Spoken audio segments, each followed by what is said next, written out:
Happy Hobby. I'm David Gonis, and this is the Happy Hobby Sports Card Podcast on video. And this is where we help sports card collectors working with a limited budget.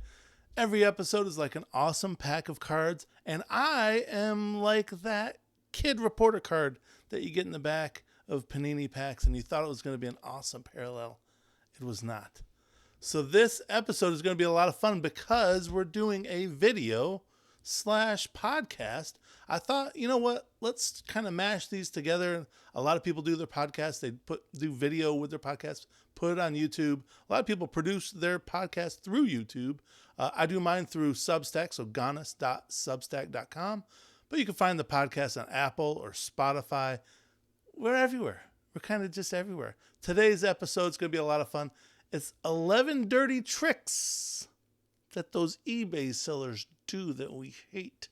We're going to talk about that. I thought it'd be a fun one to start us off on our podcast video hybrid thing. So you tell me in the comments what you think of this. Is it interesting to you? I feel like a lot of the newsletter and the podcast subjects that we do, they're really fun. There are a lot of good ones that would work well for a video, but they're always on the newsletter or on the podcast. And I've tried to get some of you to convert. A lot of you have, and that's fantastic.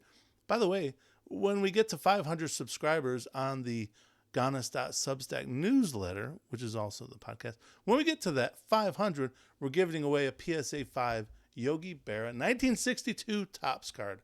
So make sure you're among those 500 when we get on there. There's a lot better chances than the 4K from the YouTube subscribers. A lot better chances to win it on the podcast or on the newsletter itself. Today it's going to be fun. So something we do in these newsletter podcasts, we do some sports card trivia. We do a major feature, like a major article, the main article overall, which is going to be the 11 tricks that 11 dirty tricks that eBay sellers use. That's probably better than the dirty eBay sellers. It's not quite as nice, right? We still want to buy from them. But these are the tricks that they use that we just hate. Why are they tricking us into buying these cards? We don't want those cards.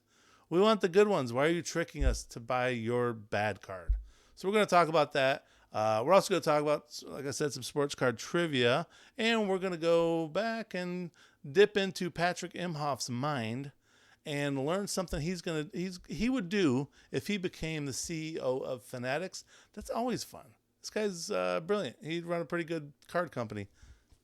I'd buy packs of cards from him. I'll tell you, I'd buy cases from Patrick Imhoff if he became CEO of any card company. I'll tell you that. And then finally, we're going to talk about cards that make us happy. That's one of the regular features on this podcast and newsletter. Now, on the video, you'll be able to see the card. I'll put that up. But for the most part, the video is not going to be super produced, overly produced. There's not going to be a lot of graphics, stuff like that.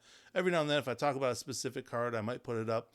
But for the most part, it's going to be just like the podcast. It'll be a lot more audio and a lot more chatter than most of my videos are already full of a lot of chatter, but I do like stuff across the bottom a lot of times. I won't be doing that as much on these because it is mainly for the podcast, and I'll just pull the audio out, ship it over. That's how it works. It's the internet. It's amazing. So scammers, grifters, all these dirty guys, they litter our eBay sports card world, and these are 11 of the most hateful tricks that they do to us. That's what we're going to talk about today. It's happened to all of us. We've been duped by some of these jerk-faced jerks on eBay. We buy a card or a pack or a box or something. They misled us. They made us think we were buying something better for the money that we spent on it. And it turns out we get it and we're furious, and maybe 60% of us say, you know what, whatever, I'm not even going to deal with it. And maybe 40% are furious enough that they try to haggle back with but you know what, a lot of times it's just not worth the fight. You just get sick of it. Maybe we leave some negative feedback. But even then, like, we're not bad people. So now we got to leave negative feedback. It just feels bad. But it's also one of those things where when you leave negative feedback, at least you're helping the other eBay sellers that might get duped by this guy. So it's kind of like it's a better thing to leave negative feedback, but then you're also like, man, it's just not in our nature. We're not mean like that. Look, some of you commenters, you're plenty mean. Trust me, there's a lot of you that are plenty mean. So maybe that's easier for you to do. But for most of us, we just want to, it's a happy hobby. We're just enjoying, just having fun. We're just trying to get some cards we like at a price we like. Is that so hard to do? So the number one dirty trick we hate from eBay sellers, a lot of eBay sellers, not all of them, but it's when you look at the picture of the card or cards or whatever it is, and there's like reflective light conveniently shining on a crease on the card. You don't find that out, of course, until you get the card back. I bought a 1973 Topps Kareem Abdul-Jabbar card once. It was a really good price. There's actually two cards. Really good price. And once I got it, there was a serious crease on it. And at first I thought I had, bought a card I thought I got sent a card that I didn't order. Because I was like, I didn't buy no card with that crease on it. So I went back and looked at the eBay listing. And sure enough, right where the crease was like you're looking into the sun, like just a huge beam of light. It was reflecting off of his, 200-watt light bulb, specifically for hiding bad things on the card. So that was no good. I ended up complaining to the guy, and it was a back and forth. No win for me. Number two, that still pains me a little bit. I think I ended up giving those cards away in one of our live giveaways. So somebody out there has one or two of those cards. It wasn't supposed to have a crease in it. I apologize. Number two, we did this before. Having RC or rookie card on a card that is technically not a rookie card. Or it's technically a rookie card, but it's not his real rookie card. Does that make sense? So you'll see these a lot on like All-Star Rookie Cup cards with the Topps All-Star Rookie Cup, or other cards that came out earlier in that player's career. And it happens to be the year after his rookie cards already came out. So I want you to think about the Carl Yastrzemski first and second year cards. His 1960 Topps card was actually his very first card. That was his true rookie card. It had 1960 rookie star on it. It was landscape. It was, horizontal. And but then Topps came out in 1961 with another card for Carl Yastrzemski. This was basically a second year card, but it had to denote that he was a rookie star. It had a little star with said rookie star in it. What are you doing to us, Topps? So now you're trying to trick us in there's two different rookie cards for you. Yeah, it's like, don't do that. So a lot of people go to buy a Carl Yastrzemski rookie card, and they end up getting this second year card, which is still a good card, and it's still a little expensive. Same exact picture, same photo from the 1960 Topps card, but it's not his true rookie card. And so they're a little unhappy, and reasonably so. That makes sense, right? Now, a lot of this stuff that we talk about in this list are things that would really help new people to the hobby, beginners. It helps veterans too. It's more of a thing that veterans will be watching this video or they listen to this podcast and they'll be saying, "Oh yeah, I remember. I've done that before. I got burned on that one before." But for the most part, these are things that it's more for a beginner to like, "Oh, I didn't even know there was a second year card that said star rookie on it for Yaz. That's good to know. I won't get that." Or they could say, "Well, that's pretty cool. I can get a star rookie card at a fraction of the price of the rookie card, and it still is a pretty awesome card." And it is a really nice card. It's a cool card to have. It's just not his true rookie card. So there's that. Number 3, having multiple cards in one picture on your eBay listing, but you're only selling one of those. That drives me nuts. You might think, like, as you're bidding on it or when you go to buy it, you might think you're buying the entire lot of cards on that listing. But in fact, you're getting just one of those cards and at the price that it looks like you're buying the lot for. So that's no good. It's usually the card that you end up getting is usually not even the best card in the photo also. So there's that little bonus zing. Number 4, saying something is a 10 or gem mint when it's not even graded. You're looking at a raw card. It's not even graded. Many times sellers will try to persuade you to think that this raw card has the potential to get a grade of 10 or gem mint when really it's likely already been graded, and most likely because if it wasn't, they would have sent it in and got graded. Probably got graded, came back a 9, or maybe even worse, came back an 8, and the guy cracked it, pulled the card out, and sold it because now he's not going to get the same price as a 10, so he might as well sell it raw and have people think, oh, maybe I can get a 10 out of this card. And he throws 10 in the listing because if you look up that card and you say, I want it to be a PSA 10, and in the listing he says somewhere like, possibly a PSA 10. Well, now it's listed among the PSA 10 cards, but you don't catch the possibly because you're feverishly trying to search for a great deal and all this stuff. It's a sad story. But anyways, you think you found a treasure. No treasure. No bueno. Number 5. Is this a downer? Is it a downer? We're talking all bad stuff. But think about it like this. This is going to help you have good stories, eventually, better stories. We're also going to be, we've done a video on the 13 collectors that we hate. We're also going to do one on 13 collectors that we love. We're mid video on that one. So positive things coming. I know it's the happy hobby. I usually try to do just positive things, but I also want to help protect newer collectors or young collectors or people that don't really know better. So these are things that should help everybody. Number 5 on the list is having the bad corner of a card conveniently just outside of the video, right? The listing's there, the picture, the photo, but it's just tilted just enough, and this corner is just cut off just a little bit. That's really cool. I like that a lot. That's a smooth move with a photography buddy. Crop the photo just in. Number 6, having RP in the title. That was having a relief picture in the title. No. In the card collecting hobby, RP stands for reprint. It's completely fine to sell a reprint of a card. And I'm even good with people buying reprints. I bought a 1996 Fleer Michael Jordan reprint of his 1986 Fleer rookie card, and I love it. It's an awesome card. It's somewhere up in there. I love it. It's fantastic. But the sellers should be forced to put reprint, the word, in the title, because RP, you scan over stuff and sometimes you don't see it, or they put it at the very end. So a lot of listings are ... and you don't see the full ending of it. Not cool.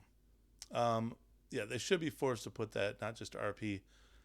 And even just the RP, like a lot of people don't understand that. They don't realize RP, a lot of people think, oh, Rookie Pro. This was his Rookie Pro card. No, that's not what RP stands for. No good. Number 7, charging $9 for shipping, then sending the card in a plain white envelope with 2 stamps.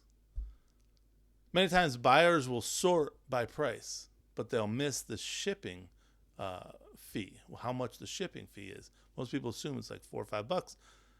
But if you got $9 in the shipping, they can do a little movement on the price and get under what everyone else is selling it for. I'm all for eBay sellers making money. First of all, I'd like to mention that.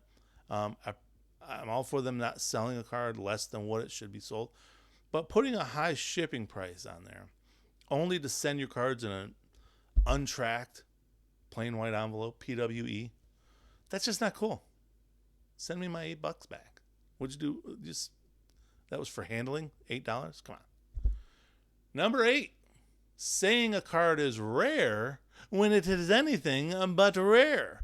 Again, this is something to help the younger buyers, the newer collectors. You'll often see listings that claim a card is rare when really it's numbered out of like 10,000 or something.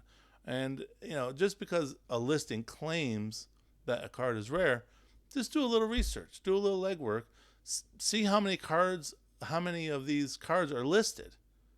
And then you'll have an idea, or see how many were recently sold in the recent months. You have a better idea of just how rare that card is. Probably more medium rare. Maybe a little well done. Okay. I don't know why I did that. Well, number 9. Selling an awesome card that's a digital card. Again, many people, including myself, like to collect digital cards. Have you ever used the MLB Bunt app? The MLB Bunt mobile card collecting app by Topps? It's pretty awesome. It's just like regular Topps cards, but there's commons and there's uncommon cards and there's rare cards. There's iconic cards. There's autograph cards. There's inserts. There's parallels. All that good stuff. Well, it's all digital, though. It's all on your phone. It's a mobile app. It's just fun. You open up packs. It scratches that itch sometimes when you really got to open up packs, but you don't have money or you're not the LCS. You still get to do that. It's a lot of fun. It's fun, I promise. But they're digital. And some people will trade or they'll buy digital cards, which I'm cool with too. Like, why would I care? It's kind of like an NFT. If you want to do that, that's cool. I'm good with it. But selling digital cards on eBay, where there are also hard copies being sold, that's not cool. And just having the word digital in there, like, it's not cool. It should be a different marketplace for it, or colored different, or it should be shown on the app. That's a digital. It should be a phone showing the card or something distinguishing that this is not a hard copy piece of cardboard. Something. Anyways. Number 10, putting PSA 10 in a listing when it's not. Now, people do this because they're trying to get buyers who are searching for a PSA 10. But for a new collector or someone buying a card for a friend, they won't understand. They just know they're supposed to search for such and such with a PSA 10 rookie card. And so what I mean by that is not just that they put PSA 10 in there, but they put PSA 10 with a question mark. Like, PSA 10? Huh? Could be. You never know. We all know it's not PSA 10 because you're selling it raw. If it was not raw, it'd probably be PSA 9. So we know that this is not a PSA 10. Take the question mark down. Take PSA 10 down. We don't like it. Number 11, selling custom cards as real cards. I don't hate a cool custom card. I have some myself. I like them a lot. I have a Bo Jackson Tampa Bay Buccaneers rookie card, custom card. It's not real. It's not a real card. I mean, it's a physical card. It's a real card, but it's not produced by Topps. So it's not considered a real sports card, right? I've seen a few sellers try to pass these custom cards off as rare. Look, you created them in your mom's basement. They're not rare. You have boxes of them, I'm sure, or at least the ability to print boxes of them if you wanted. So they're not rare. Really, there should be a little more, again, maybe different color, maybe a different way they sell it that really does indicate, look, these are custom cards. Here's my crafting board. Here's my, what are the things with we craft the, I don't know. I'm just rambling, but you know what I'm talking about. Those things crafters do. Crafting? Scrapbooking? I don't know. I'm all over the place. It's just sell. You should change. They should change how those are sold. So those are my 11 things, my 11 dirty tricks that just drive me nuts that eBay sellers do. You tell me, what do you think? Do they drive you nuts? I want to know. Shoot me an email at gonuscards@gmail.com, or you could put a comment on my YouTube video. You could go to the newsletter at gonus.substack. Let us know. Speaking of letting me know, we have a baseball card trivia question for you. Send me the answer to this question, and you could win a free 1979 Topps Willie Stargell card. This one comes courtesy of our buddy Patrick Imhoff. He loves him some Pirates, so he's giving away one of his favorite Pirates, Willie Stargell. Papa, right? They call him Papa? I think so. Here's the question. Now, everyone that answers this right doesn't get the card. The first one who answers it right doesn't get the card. but everyone who answers it right will go in the running to get this card sent to them. Make sense? November 29th is the cutoff date, midnight, Friday, November 29th. We'll send this card to somebody, one random lucky winner. The Topps Living set uses the same card design as which legendary Topps card set? So Topps Living. I'd put the picture up, but that would give away what the design. Topps Living. What is this? They use the same card design as which legendary Topps card set? So send me your answers. I want to hear it. By the way, you can also go back and read the November 14th newsletter to see that question if you want to submit that answer as well. You can win a 1986 Topps John Elway card, which is pretty awesome with the stripes, like how Jerry Rice's rookie card, those football field stripes. That's pretty awesome. Yard markers. Also, we do have a winner from our November 7th newsletter. Jacob Bowman, here's the question. Jacob Bowman would go on to create Bowman baseball cards, but what was the first famous set of baseball cards, including the year, that he manufactured? Like I said, we already have a winner. Kevin Schaefer won this one, but I just thought I'd give the answer to everybody. The answer, do you know it? 1939 play ball. So Kevin Schaefer won a 1971 Topps Al Kaline card. By the way, get in on these. We give away a card a day on Substack on the newsletter. So I'm sorry, not a card a day. I'm glad I caught that. A card a week. We give away one card a week. So jump in on there. By the way, also jump in on our chat on the newsletter because we do a lot of fun stuff in the chat room. We're sharing stuff, our pickups, our latest pickups, our strategies. Hey, what are you guys buying? This box that's coming out. Some good guys in there. Robert Beck. We have Dan Herman from his Substack. He's in there. Patrick Mouse, Scott Hedrick, Josh from MJ Family Time Cards. It's a pretty good chat room going on. Chat room? Who says chat? It's a pretty good message board. I don't know what you call it. Substack chat. It's a lot of fun. We enjoy it. So get over in there. All right, we're going on to Patrick Imhoff, and if he became CEO of Fanatics. This is number 18 of 23 different things he would do if he became CEO. He started this back on our June 20th newsletter, and each week we leak out one different one. At the end, I think I'm going to have Imhoff on, see if I can do a video interview with this guy and have him go through all 23 of these. Maybe he has a few more he wants to share he thought of since then. I'm hoping. Patrick, be ready. Number 18, custom boxes. He says, I would offer two types of custom boxes. Same sport boxes and multi-sport boxes. So in the same sport custom boxes, he says, these would be boxes made up of multiple packs, all from the same sport, like all baseball, for example. There'd be different tiers of packs to pick from. So tier 1 would have base level packs, would be from products like Series 1, Topps Series 2, Topps Update Series. And then tier 2, he says the next level up would be and include packs from products like Topps Chrome or Topps Chrome Platinum Anniversary or Bowman Baseball.